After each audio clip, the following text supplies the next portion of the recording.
Selamat datang kembali di sesi pembahasan mendalam kita. Oke, kali ini kita mau gali lebih dalam nih bab 31 dari buku The Third Door. Judulnya Mengubah Kegelapan Menjadi Terang. Dan fokusnya ini kuat banget ya ke wawancara dengan mendiang Dr. Maya Angelou. Ini semua kan terpicu dari refleksi penulisnya setelah ngobrol sama Jane Goodall dan saudarinya.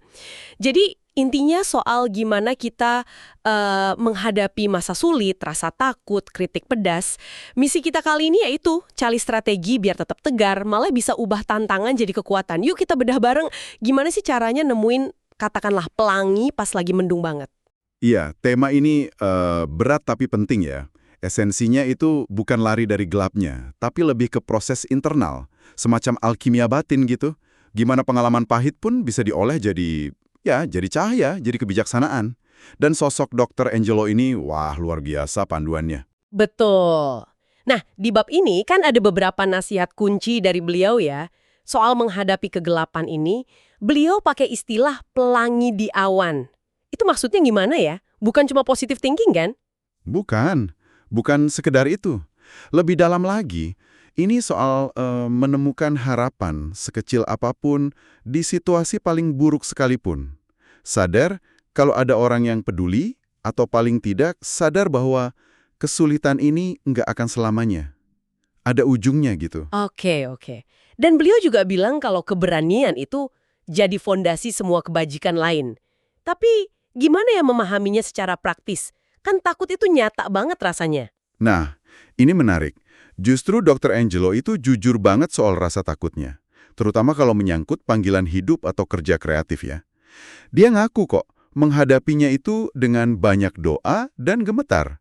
Jadi, merasa takut itu wajar banget. Oh, jadi bukan berarti harus jadi pemberani tanpa rasa takut sama sekali ya? Sama sekali nggak. Poinnya adalah kita tetap maju meskipun takut, sambil terus sadar apa tujuan kita. Mengakui rasa takut itu sendiri, itu udah bagian dari keberaniannya. Bertindak walau gemetar, gitu kira-kira. Oke. Jadi takut itu dihadapi, bukan dihilangkan. Terus kalau tantangannya dari luar, misalnya kritik. Dr. Angelo kan pasti sering banget ya dapat kritik. Ada metafora yang agak intens ya, soal fokus kayak orang yang menunggu eksekusi. Gimana tuh maksudnya? Haha, iya kedengarannya intens ya. Tapi maksudnya itu soal level konsentrasi yang luar biasa.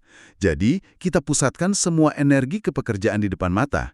Jangan biarkan gangguan luar, termasuk kritik, menggoyahkan fokus kita. Tapi kan susah ya, apalagi kalau kritiknya nyakitin. Susah betul. Makanya kuncinya, kata beliau, adalah memisahkan identitas diri kita dari kritik terhadap karya atau tindakan kita. Itu dua hal berbeda. Dan yang paling penting, percaya sama kemampuan diri sendiri untuk belajar. Beliau bilang, hampir segalanya itu dipelajari. Jadi fokus ke proses belajar, bukan ke hasil akhir atau penilaian orang. Memisahkan diri dari kritik, wah itu butuh latihan terus-menerus ya. Lalu ada lagi nih ide beliau yang juga menantang. Keluar dari kotak, maksudnya gimana tuh? Nah, ini juga salah satu poin favorit saya. Beliau mendorong kita untuk cari kebijaksanaan dari sumber yang, beragam banget. Taoisme, Konfusius, Aristoteles, Martin Luther King Jr., Cesar Chavez, daftarnya panjang. Jadi kayak baca buku dari berbagai bidang gitu. Lebih dari itu, bukan cuma baca, tapi melihat mereka itu sebagai sesama manusia. Manusia yang juga punya pergulatan, punya tantangan. Jadi, kita belajar dari pengalaman kemanusiaan mereka, ambil apa yang relevan buat perjalanan kita sendiri. Ini soal memperluas cakrawala berpikir kita, ya kan? Melihat benang merah kemanusiaan di tengah perbedaan. Wah, dalam ya maknanya.